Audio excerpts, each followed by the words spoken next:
সে গুণগুলো কি?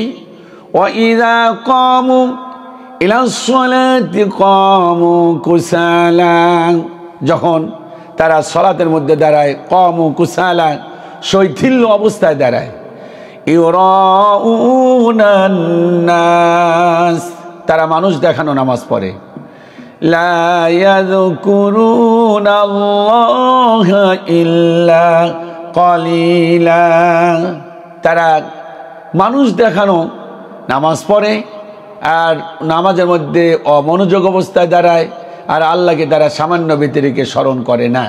তার মানে মুনাফিকদের অন্যতম একটি বদ বৈশিষ্ট্য হলো তারা নামাজ যা পড়ে তা মানুষ দেখানো নামাজ পড়ে। আর দ্বিতীয় নাম্বার আল্লাহ পাক বলেন, আল মুনাফিকুনা ওয়াল মুনাফিকাতু বা'দুহুম মিন বা'দ, এক মুনাফিক পুরুষ এবং মুনাফিক নারী তারা পরস্পরের সহচর।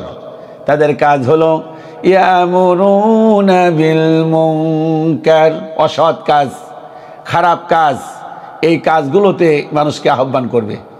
মানুষদেরকে বলবে যে অমুক শিল্পীকে দাওয়াত করো, টাকা পয়সা যা লাগে দেব। তারপর তারা যাত্রা, থিয়েটার, সিনেমা এগুলো তাদের খুব ভালো লাগবে। কিন্তু ভালো লাগবে নাকি ওয়াজ মাহফিল, মসজিদ, মাদ্রাসা এগুলো ভালো লাগবে না। আল্লাহ পাক বলেছেন ওয়া ইয়ামুরুনা বিল মুনকার, আল্লাহ পাক বলছেন যে মুনাফিকের সহচর ইয়ামুরুনা বিল মুনকার ওয়া ইয়ানহাউনা আনিল মারুফ, এবং অসৎ যে কাজ সে কাজে তো বাধা দেবেই না, বরং ওয়া ইয়ানহাউনা আনিল মারুফ ভালো কাজে তারা বাধা দান করবে।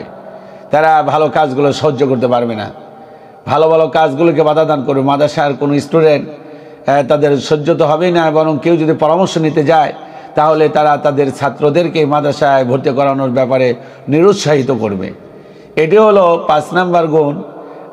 আল্লাহ পাক কোরআন আল কারিমে এটি হলো, এর আগে হলো একটি, এরপরে 2টা এলো 3 নাম্বার। 4 নাম্বার হলো ওয়ায়াকুবিদুনা আইদিয়াহুম, এবং তারা সৎ কাজে, ভালো কাজে, দানের ক্ষেত্রে তাদের হাতগুলোকে গুটিয়ে রাখবে।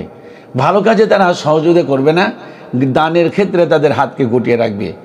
আর নবী করিম সাল্লাল্লাহু আলাইহি ওয়াসাল্লাম মুনাফিকদের ব্যাপারে বলেছেন, আল্লাহর নবী বলেন আয়াতুল মুনাফিকি সালাসা, মুনাফিকের আলামত হলো 3টি। ইযা হাদ্দাসা কাযাবা, কথা বললেই মিথ্যে বলে, কথা বললেই তাদের অভ্যাস হলো মিথ্যে বলা।